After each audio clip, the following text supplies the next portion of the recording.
Et si nous apprenions de l'expérience des personnes vivant avec un diabète pour mener une vie équilibrée, pleine et entière? Dans ce podcast, partons à la recherche de l'équilibre. Bonjour, dans ce podcast, nous allons nous intéresser à la relation parfois délicate entre la gastronomie, l'alimentation et le diabète. Et vous allez sans doute l'entendre, tout est encore une fois une question d'équilibre. Je reçois pour l'occasion Yves Candeborde. Vous êtes chef de la brasserie Le Comptoir à Paris, dans le quartier Saint-Germain. Et Léonore Marchand, vous êtes sportive, passionnée de voyage et vous vivez avec un diabète. Alors, comment vous vivez avec ce diabète ? Finalement, très bien. Ça n'a pas toujours été facile. Moi, j'ai été diagnostiquée il y a 4 ans, donc à mes 24 ans. C'est un certain choc, mais finalement, depuis le début, j'ai décidé de prendre ça d'un côté positif et de voir tout ce que ça pouvait m'apporter plutôt que de le subir.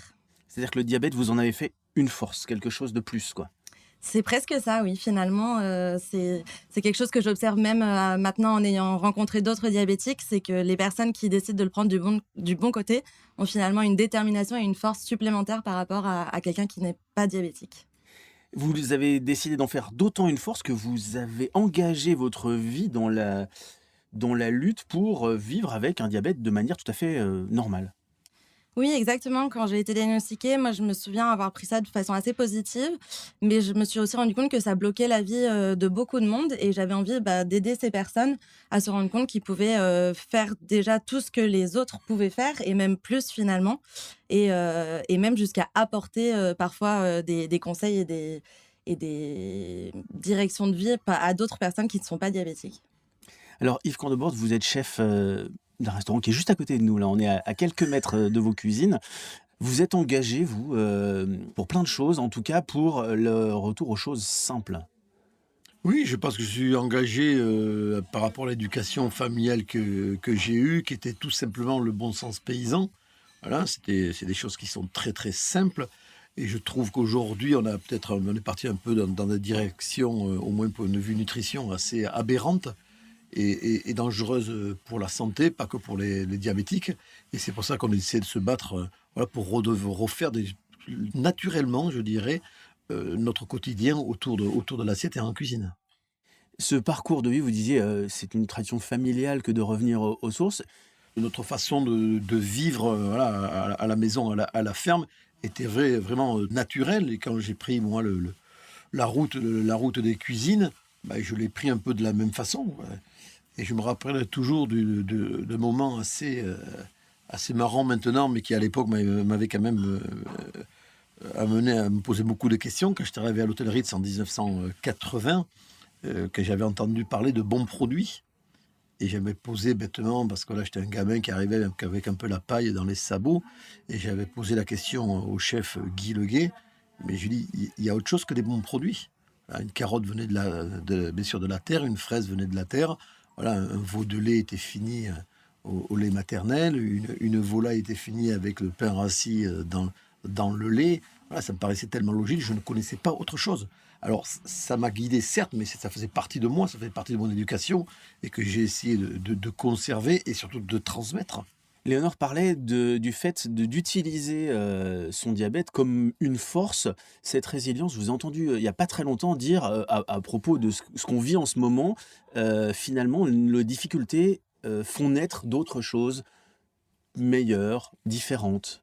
Ouais, je pense que c'est bon, j'ai envie de dire, c'est malheureux, justement, que ça se déclenche suite au diabète, où moi j'ai eu un infarctus il y a quelques années, voilà, il y a une prise de conscience qui se déclenche, alors que cette prise de conscience, quand on l'analyse bien, la modification qu'on peut faire les uns et les autres suite à un problème, on fait des choses qui sont on ne peut plus simples et qu'on devrait faire naturellement, quel que soit notre état de santé, quel que soit le niveau social et le pays où on vit, qu'on devrait faire dans notre quotidien justement pour bien se porter. Et c'est des choses par rapport à la nourriture.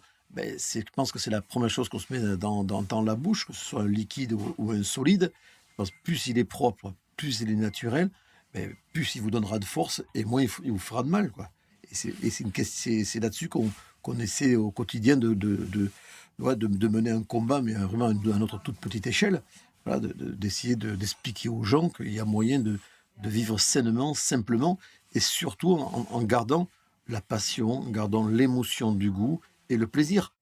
Léonore, vous êtes dans cette veine-là aussi. Avant d'apprendre votre diabète, vous faisiez aussi attention ou est-ce qu'il a fallu l'annonce du diabète pour faire attention?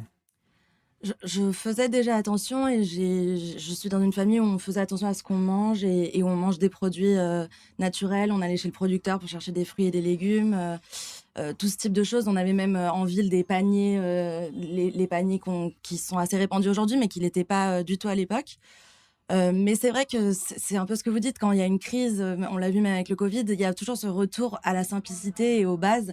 Et le fait d'être diagnostiqué diabétique ou avec une autre maladie, je pense que ça fait quand même ce son de cloche qui nous rappelle qu'il faut retourner aux bases et tout simplement faire attention à ce qu'on met dans notre corps, à ce qu'on mange, à ce qu'on boit, à l'activité physique qu'on peut faire et que c'est un temple et qu'on doit vraiment en prendre soin de ce corps. Et que ça passe aussi par l'alimentation. Et donc, c'est quelque chose qu'on conscientise en étant diabétique parce qu'on n'a pas le choix. On doit compter le nombre de glucides, on doit faire attention à ce qu'on mange.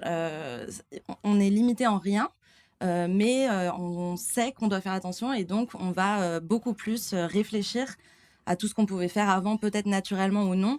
Et surtout, on va éviter des choses qu'on faisait avant, comme manger des aliments transformés ou beaucoup de glucides ou manger sans être conscient de ce qu'il y a dans l'assiette. Et vraiment essayer d'apprendre et de comprendre ce qu'on mange et ce qu'on met dans notre corps finalement. Alors ça veut dire deux choses, que un, on peut se faire plaisir, et deux, on peut avoir aussi une vie conviviale avec d'autres personnes qui ne sont pas porteuses de diabète et partager en fait. Oui, exactement. Comme le disait Yves, on a vraiment ce besoin de toute façon, même dans la recherche de l'équilibre, d'avoir du plaisir et de profiter de la vie finalement. Et souvent, on associe le fait de bien manger au fait de faire des régimes. Là, c'est pas du tout l'idée. Et quand on est diabétique, il faut surtout pas se dire qu'il y a plus de plaisir à manger et qu'on doit avoir des règles strictes. En réalité, notamment quand on est diabétique de type 1, on peut absolument tout manger, exactement comme quelqu'un qui n'est pas diabétique. En revanche, on doit suivre toutes les recommandations qu'il y aurait pour la population générale, c'est-à-dire manger en petite quantité, avec des produits variés, des produits le moins transformés possible. Et nous, la seule différence, c'est qu'on va devoir compter les glucides qu'il y a dans ce qu'on mange pour pouvoir injecter les unités d'insuline qui correspondent.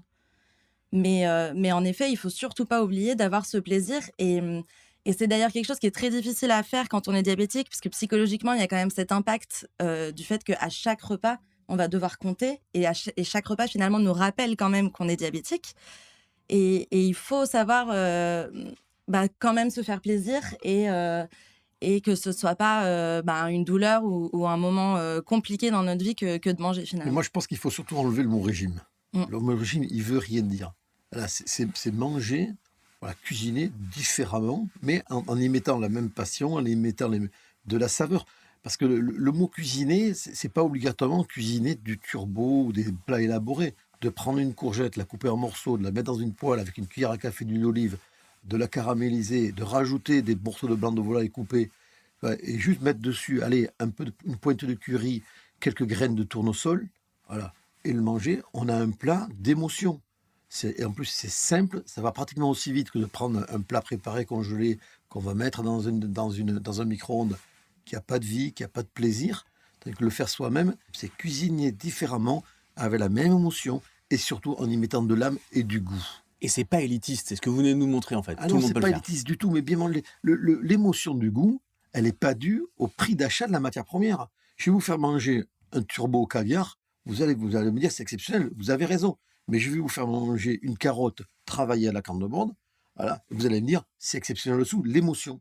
Quand on met quelque chose en bouche, c'est l'émotion. Et est-ce que l'équilibre, pour vous, passe forcément par l'émotion? L'équilibre alimentaire, mais l'équilibre aussi de vie, l'équilibre avec les amis, la famille? Oui, il passe par l'émotion, c'est obligé. Il y a eu un virement, je dirais, de l'émotion dans les années 90. Quoi. C'est vrai qu'avant, l'émotion, c'était l'opulence. Ah, c'est l'opulence, c'était le gras, c'était le beurre, c'était la crème, voilà. Mais ça a été magique. Moi, je ne reviens pas là-dessus parce qu'il y a des gens qui l'ont vécu et c'était comme ça. L'émotion était là. On restait à table pendant des heures et des heures. Aujourd'hui, on a envie de la quantité. La quantité n'a pas bougé. Je peux vous assurer que une assiette principale, voilà, on compte 300 grammes en 80, on continue à mettre 300 grammes en 2021. Voilà, les grammages sont identiques. Mais c'est le contenu qui est totalement différent. on a pratiquement fait disparaître, je dirais, le gras animal. Voilà, où alors, il est utilisé vraiment de façon différente, juste pour y amener la touche de goût. Et on a apporté le végétal avec beaucoup d'aromatiques, les herbes, les épices qui sont venues apparaître, et aussi beaucoup d'huile végétale qui amène une saveur qui remplace cette émotion qu'on pouvait avoir avec le gras. Mais on l'a avec le végétal. Et une certitude, c'est qu'on est bien mieux. Voilà, parce qu'on est capable d'aller travailler. La grosse révolution qu'on a eue, nous, c'est que le gastronome de 81 faisait la sieste après le repas, de déjeuner. Le gastronome de 2021 va travailler instantanément derrière. Et il faut qu'il ait la force, il faut qu'il ait mangé. Mais il se lève, il se dit, j'ai bien mangé, j'ai passé un bon moment, mais je me sens prêt à aller travailler sans aucun problème. Vous êtes d'accord, Léonore, avec cette vision de l'équilibre ? Oui, vraiment, c'est quelque chose qui résonne complètement parce que déjà, on doit quand même pouvoir avoir des excès. L'équilibre, c'est pas l'absence d'excès. C'est qu'on va accepter un excès pour avoir une émotion, un sentiment dont on a besoin pour se sentir bien. Et le lendemain, peut-être faire un petit peu moins d'excès pour compenser ça. Mais il faut surtout pas se dire que c'est toujours d'être à plat, l'équilibre. Ça passe tellement par l'émotion et le bien-être, finalement, qu'on ne peut pas se dire que l'équilibre, c'est simplement bien manger tout le temps, bien faire du sport tout le temps. Il y a des moments où on a besoin le matin d'avoir un croissant parce qu'on a envie de partager un moment convivial avec quelqu'un. Et pourtant, c'est que du beurre et du sucre. Ouais, puis la pire des choses, moi, je trouve, c'est la frustration. Exactement. C'est terrible, la frustration. C'est terrible. Donc l'idée, c'est qu'effectivement, l'équilibre, ça passe par le plaisir, le partage et finalement une vie agréable et heureuse. C'est comme le sport. Je marche jusqu'à des fois 2 heures, 3 heures. Mais ça me fait un bien. Pour moi, c'est un équilibre. Là, avec le métier qu'on fait, c'est vrai qu'on pourrait parler de stress, on parle de pression. Mais mon moyen d'évacuer tout ça, c'est par la marche aujourd'hui. Voilà, je suis un vieux, j'ai 57 ans. Je ne peux pas faire des sports comme j'ai aimé faire, mais j'ai trouvé un autre équilibre avec un autre sport, la marche. Et je trouve que c'est indispensable à mon quotidien. Et ça me permet, de temps en temps, pas de manger un croissant, d'en manger 2. C'est ça qu'il faut se dire aussi. Voilà. Oui, parce que ce qui est intéressant aussi de dire, c'est que la recherche de l'équilibre, pour moi, l'équilibre n'est pas le même pour tout le monde. Et il va passer par plein de manières différentes. On parle toujours de comment est-ce qu'on doit manger quand on est diabétique. En réalité, il y a 1001 manières de manger quand on est diabétique, tout comme il y a 1001 manières d'être à l'équilibre quand on n'est pas diabétique. Il n'y a pas une seule manière d'y arriver. Et ce qui est intéressant, c'est justement qu'il n'y a pas qu'un seul chemin. C'est pas l'équilibre avec un grand E qui est le même pour tout le monde. C'est une recherche d'équilibre qui est différente pour tout le monde finalement. Merci beaucoup en tout cas de nous avoir aidés à rechercher notre recette de l'équilibre. Merci à tous les deux. Merci de nous avoir accueillis, Yves Cordeborne. Retrouvez tous nos podcasts sur alarecherchedeléquilibre.com, un programme Abbott.